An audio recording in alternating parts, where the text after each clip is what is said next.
The Dolphins yesterday, Stugotz, have 458 total yards. The defense really did play its ass off. The Vikings skill guys are really good. They held the Vikings to 234 yards.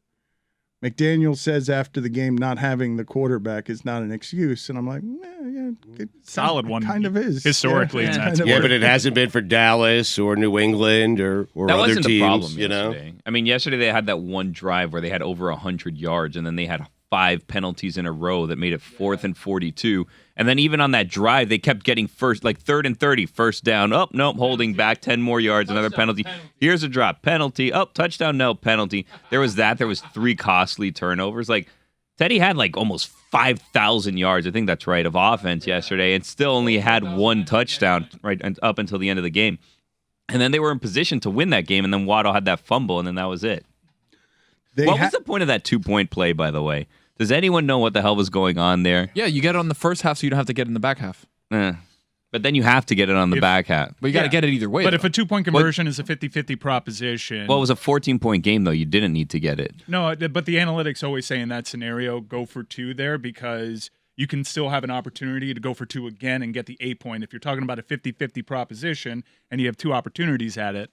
But if you kick 2 field goals, which are almost guaranteed. 2 extra points. Well, not 2 extra anymore. points. I think the actual 2-point math changed when they moved back the extra point. They do say, Billy, for whatever it's worth, I've seen more and more teams doing that because they do say when you're down 14 in the fourth quarter, go for 2 on the first touchdown that you score. They say that the math.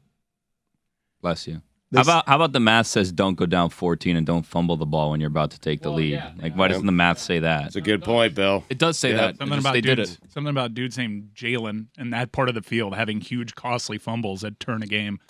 It was 1st and 30. That drive was very frustrating and portended what that afternoon would feel like, what you're talking about there, Billy, where they convert the 1st and 30 and then end up in a 3rd and 40-something situation where they keep going backwards. You're not going to win a lot of games where you have the 10 penalties for like 100 yards and then you have the 3 turnover disadvantage. That's a fast guy problem there. This would happen with Deshaun Jackson too. You just never expect someone catching you from behind, so you loaf the ball out there thinking, of course, I'm Jalen Waddle. I'm so fast. Mike, who's he made a nice catch play. Me from behind? You keep doing this to Harrison Smith. It's Harrison lazy Smith. ball security because Waddle just doesn't expect. Why would Jalen Waddle ever expect someone to chase him down from behind? It's still very early in his pro career. I understand where he's getting there. He but poked the ball out, But man. because it was from out the front, there. though. It was out there. The fumble was from the front. The one that was like a bonehead play was when they're running out of time and he decides not to run out of bounds for whatever reason to try to make something happen, which was impossible. There was no place he was go. He was pinned up against the sideline. He could have gotten out of bounds, stopped the clock. Instead, he stayed in, and then he gets injured. If you look at the record right now, I'm sure people from the outside will be like, wait a second, is this 2018 Carolina Panthers 3-0 start to the season?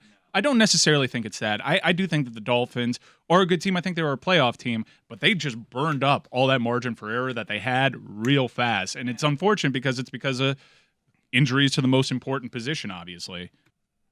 I mean, they have injuries all over the field, right? They have quarterback injuries, they have cornerback injuries, they have line injuries. Like, I think they're a down mess to right now. opposite. I think they're cornerback 2, cornerback 3, cornerback 4, cornerback 5 are out.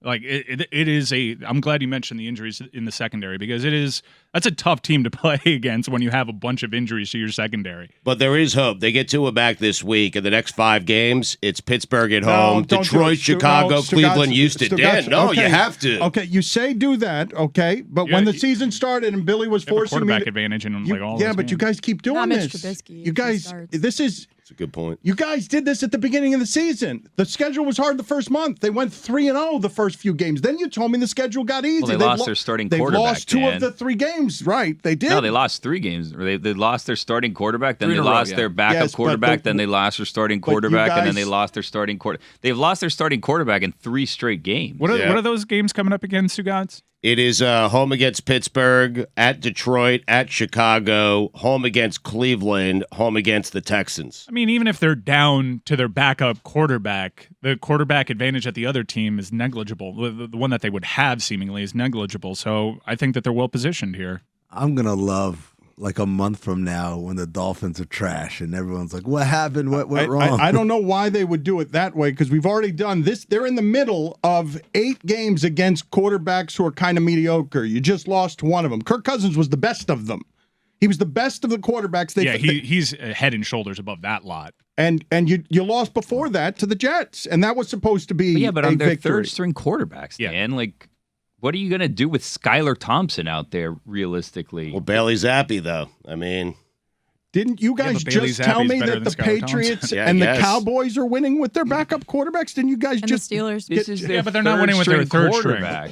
string. Teddy Bridgewater had a good injuries game. everywhere. Yeah, but Zappi is the third-string quarterback. It was Brian Hoyer. He got concussed. Bailey Zappi's also a 4th-round draft pick. Right. And a prolific passer. Skylar Thompson was an undrafted free agent. But to Billy's larger point, I mean, he's right. The Dolphins are playing with revolving quarterbacks. You guys just want doom and gloom around this team when Tua's coming back, which, by the way, God, could he start any game that was not a primetime game with everyone watching? Like, could any other game be the game that he comes back? The Brian Flores revenge game, too, Billy. The last thing I want is a whole nation of doctors watching him again for any little thing for him to be out for another 2 months. Like, You're not a fan of injury Twitter, Billy, where everyone becomes an expert and starts doing all the sorts of diagnostics? Does their line just suck that they're going to get every quarterback murdered on the team? Like, every game, there's going to be massive injuries to their quarterbacks? Teron Armstead's hurt. Like, their offensive line is not good. That's why everybody's getting hurt every single week.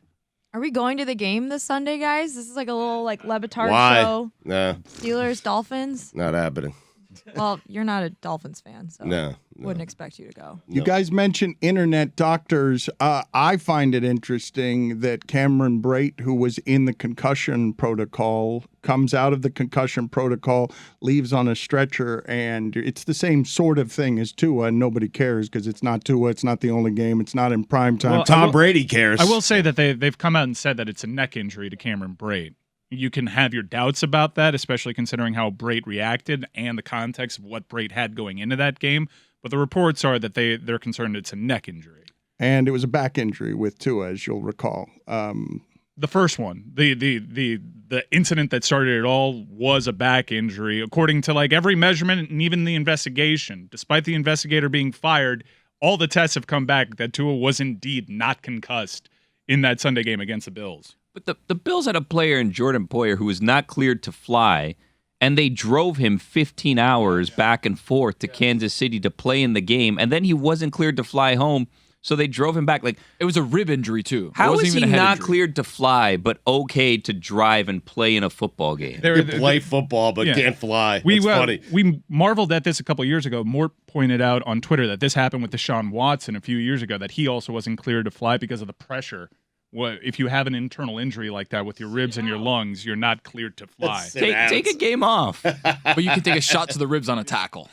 No, I like that. If you can't fly, take the game off. I'm with Billy on that. Yeah. Billy, I like your perspective in general that lately, and I think this is with you, this is something that has made an appearance that you're giving voice to since having a child, where you have the proper perspective about sports. It's also going to run contrary to what fans want at almost every turn, to have this proper perspective that Jordan Poyer shouldn't, and you're right. If you have rib problems that don't allow you to fly, you shouldn't drive 15 hours to a game where you're playing violent football with ribs that don't work right. Big win, though, for the Bills, huh? Yeah. How about that? Massive. Yeah, that's going to be big come January. Lower scoring than I thought it was going to be. I thought it was going to be a shootout the whole though. way. Yeah, Still it exciting. definitely picked out. Still exciting, though. That it felt like a was fun. playoff-type atmosphere. I just love it when you just see, certifiably, these are good teams, and they're just going at it. I'd like them to scrap the playoff format this year and just have the Chiefs and Bills play a best of 3. 3 weeks. That would be great. First 1 to 2 wins the Super Bowl. The chess match. Yes. Romo said before the game he expected it to be low scoring, about 24-20, which is what it ended up being, exactly 24-20. What? I did wonder, Amazing. all of you who are out there, and it's every single person listening to this right now, who was saying you've left too much time for Mahomes at the end of that game. When the last time they played, that situation left too much time for Mahomes, and then Allen, and then Mahomes again. All of the situations left too much time, but they went into Kansas City and they beat the Chiefs, and the Bills are injured too, incidentally. And you got Josh Allen like hurdling, not like hurdling, hurdling. Yeah, crazy. Hurdling defensive backs while we're arguing roughing the passer and we're saying everybody get down and the rules are all different for the quarterbacks. You've got this centaur galloping around there like some sort of rodeo bull. Who knew? I mean, It's wild. Josh Allen has like 2 career fourth quarter comeback victories, and they've been this season, the Ravens and that game. There's a lot of funny stats like that. Like Patrick Mahomes, a Monday Nighter, was his largest comeback in the regular season ever because we've seen what they've done in the postseason. We just expect these guys are awesome. How is that the case? But they're usually ahead. It was actually really great to see. If you want the circumstantial Twitter doctor evidence of somebody that shouldn't have been out there, it was Isaiah McKenzie, who even Jim Nantz said, wow, he is playing terribly. That is a terrible, nightmarish first half from Isaiah McKenzie. He looked lost out there. Can I ask you guys, who's third place? You want to start a team right now, and you want to feel good about your chances. Is there a third place on quarterback you want, galloping, throwing the ball sidearm, throwing the ball on the run? Is there a third place to Josh Allen and Patrick Mahomes? Bailey Zappi, Herbert, Dan. Tua. Geno Smith. Herbert, we're still doing with that guy. Trubisky. Yes, it's still Herbert. I don't like watching Kyler Murray. Enough of Herbert. I don't like watching the Arizona Cardinals. They're broken, by the I way. hate watching them. They're like they're at that Broncos class who we get to watch again tonight. Bad on coaching. Monday Night Football. Just hate watching their offense. Why? Why are they on prime time every weekend? Russell You can't Wilson. escape them. Yeah. Dan, I'd say Joe Burrow to answer your question. That would be the third guy. Oh, I don't think so. I think not the sidearm stuff, the galloping recklessness where you're like, that's used to be something that I'd never want my quarterback doing, but I allow these two guys to do it. But you're asking to start a franchise today. The obvious two are Allen and Mahomes. After that, I mean, But I wasn't just asking maybe you. Jalen Hurts. It's Herbert. Did you watch what Sean Payton said? If the Cowboys or Chargers job becomes available, I'd be interested. The Chargers job is like Brandon Staley's in his second season. What are you talking about? That's very faux pas, right? You're not supposed to be campaigning for other guys' jobs as a former coach, right? You're supposed to be like, well, I don't do any of that. You know, those guys are doing a great job, even when you know, like, oh, man, give me that guy. I'll be amazing. But You just got to let them know, though, Amin. You have to let them know. Okay, you that's gotta it. float it behind closed doors, those two guys. You can't say it out loud because that's Because of the quarterback, The faux pas. though, because of the quarterback, he might as well leak out that he'd be interested in the Chiefs job if it became available. Like Cowboys, I understand. I mean, No one has respect for Mike McCarthy placeholding. It's just like no one respects him. We all understand, yeah, you can publicly gun for his job. But the Chargers being out there, that just seems overly mean. McCarthy's won a impossible. Super Bowl. What are we doing here? Staley has done nothing. Yeah, exactly. Come on. Staley needs to What start year? figuring it out, or he's going to be in the hot Exactly. seat soon. Yep. With all this praise that Herbert's constantly getting, if they keep losing with Staley, like the cute, like let's go for it on 4th and 47 is going to run out very quickly. Maybe it is a Herbert thing, right? Because we always talk about his coaches. Cristobal couldn't get the most out of Herbert in Oregon. All of a sudden, Brandon Staley can't get the most out of him in L.A. Like, what if it's Herbert?